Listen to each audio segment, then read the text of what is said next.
பாதம் தொடும் பூங்கொலுசு தான தந்தோம் பாட வேதங்களும் நாதங்களும் வேண்டி வந்தது கூட பாதங்களை பார்த்ததுமே பார்வலிய மேல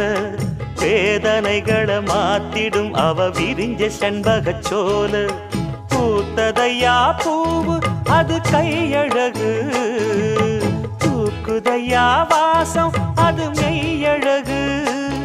நான் வந்தேன் வாழ்த்தி பாட நல்லத சொன்னே ராகத்தோடு கண்டே சீத போல கண்டதும் நின்னே சிலைய போல இந்திரலோகம் சந்திரலோகம் சுந்தரலோகம்